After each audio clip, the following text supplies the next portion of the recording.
Mr. Speaker, here we go again. DTE wants another rate hike, 11% this time.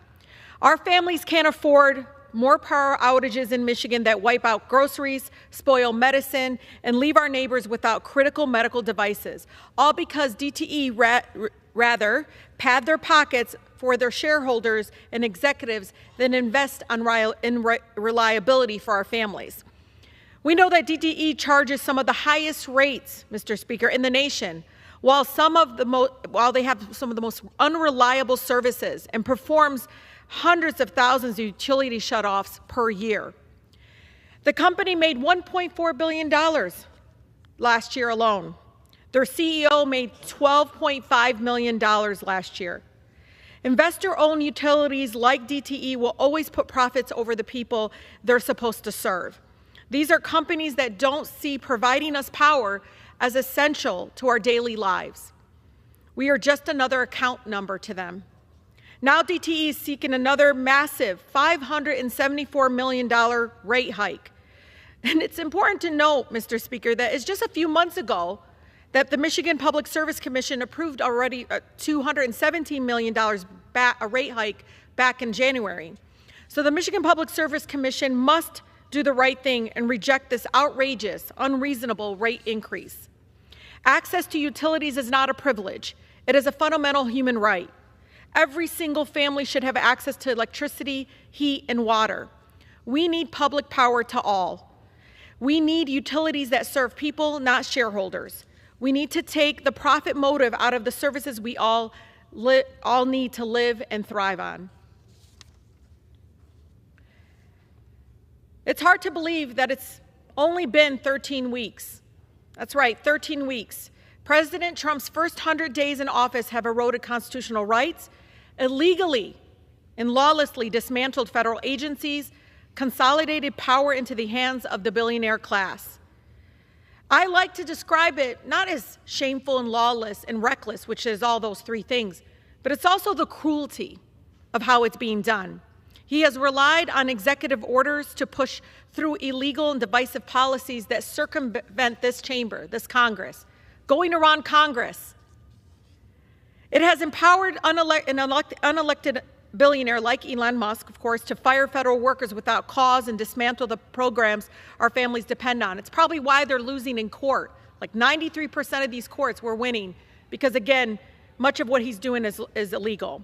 He's attempted to override the Constitution through executive order to end birthright citizenship, deport American citizens without due process, including a 4-year-old with cancer, and openly defied Supreme Court orders.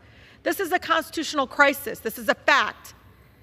We right now don't need to be cutting services and critical programs for our families. We need to make them work better for our families. Instead of gutting health care and Medicaid and food assistance and our public school system, Congress should make the ultra-rich pay more taxes and make these programs better for the people. Working families, as we all know, Americans are living paycheck by paycheck. That's 60% of them are. Working families are worried about paying their rent, covering the cost of groceries, and what they are going through if they get sick. No one plans to get sick, Mr. Speaker. Trump's proposed tax plan only benefits the richest Americans. It's a true fact. Look at it. Even powerful corporations are going to see a big tax break. Giving $7 trillion, not millions or billions, $7 trillion in tax cuts to billionaires while making working families pay for them, by cutting Medicaid by $880 billion and food assistance by $230 billion. And don't get me going about the environmental protections. They have rolled those back. Our children deserve clean water and they deserve to breathe clean air, showing, again, this reckless disregard for our planet and our public health. Yet in the face of this harmful and oppressive agenda, we have seen power in the resistance, not only through litigation, but in the streets. Americans have mobilized in unprecedented numbers, from protests to town halls across our nation. Our communities are organizing, Mr. Speaker, not only to fight back against these harmful policies, but to build a better and more inclusive future. Now is the time to not give in to cynicism, but we must stay engaged and speak truth to power and come together in solidarity to fight for a country that our communities truly deserve, that's for the people and by the people, not the powerful. I always remind my residents, Mr. Speaker, that we didn't get the Civil Rights Act or transformative change in our country or the right to organize unions because of what folks do here in this chamber. It's because the streets demanded it. That's how we got the Civil Rights Act and the right to organize labor and unions in our country. So again, continue to rise up, continue to resist this fascist government. The gentlelady's time has expired. Members are reminded to refrain from engaging in personalities toward the President. The chair recognizes the gentlewoman from Ohio, Ms. Sykes, for 5 minutes.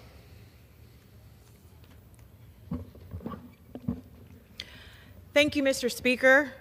We started this year on a high note.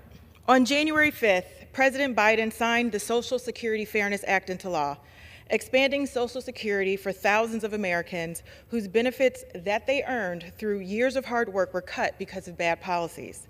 The Social Security Fairness Act is estimated to result in an average increase of $360 per month for more than 2.5 million Social Security recipients, according to the Congressional Budget Office.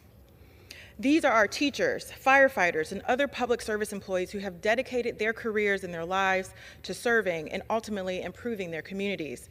And at a time where people have been struggling to make ends meet, these benefits could not have come at a better time.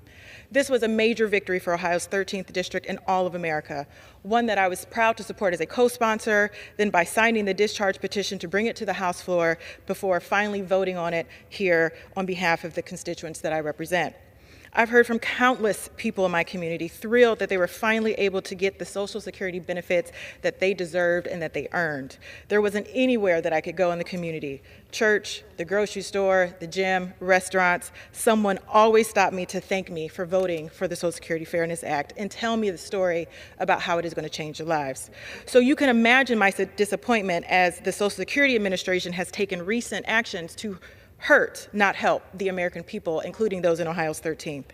From cutting phone helplines to requiring certain services be conducted in person, to slowing down processing times, closing offices, the American people are not getting the service they earned from the Social Security Administration.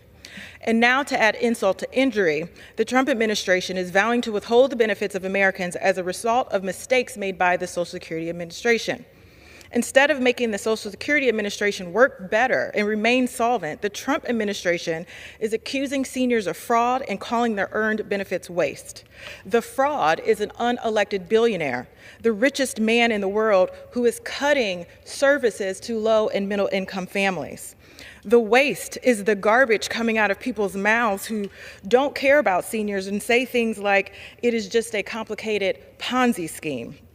But it is the abuse by the federal government, abuse of people who worked hard their entire lives to support themselves and paid into a system that promised to one day support them. Our seniors rely on Social Security to pay their bills, to put food on their tables, to keep a roof over their head. And if the Social Security Administration makes a mistake, it can be addressed in time, but our seniors can't afford to foot the bill for when they make errors. With more than 97,000 residents of my district living under the poverty line and 175,000 residents relying on Social Security, these payments are in fact a lifeline. In what world is this going to improve America? In what world is taking a lifeline away from seniors improving our economy? And in what world is constantly raising and lowering the hopes of some of our most vulnerable neighbors, making America great again? I have already heard from constituents who have been contacted by the Social Security Administration who are concerned about the changes and the cuts and being told that 100% of their benefits will be withheld until overpayments, which the calculations were as the result of a mistake by the Social Security Administration, were paid back in full. This means that people in my community lose their lifeline to pay for food, housing, medications, and more. This means that people in my community are suffering because of bad policy and abysmal management. Let's fix Social Security. Let's make it solvent, but let's not punish our seniors. Changes to the Social Security Administration that prevent beneficiaries from accessing their full benefits are nothing than a backdoor benefit cuts, and I will not stand for it. I will always stand in the way of these wolf in sheep clothing policies, and we already know that this is just a setup for cuts, and these changes are setups to pay for tax giveaways for the richest and billionaires and greedy corporations. Mr. Speaker, I hear my colleagues say that there is a mandate. but I don't think that there is a mandate to take away housing, food, health care away from our seniors. And so I ask you and all of my colleagues who I serve with to make sure that we protect Social Security, keep it solvent, and ensure that we are protecting the benefits that they have earned for hard work over several years and decades of service. Thank you, Mr. Speaker, and I yield back. Gentlelady yields back. Pursuant to Clause 12A of Rule 1, the Chair declares the House in recess until noon today.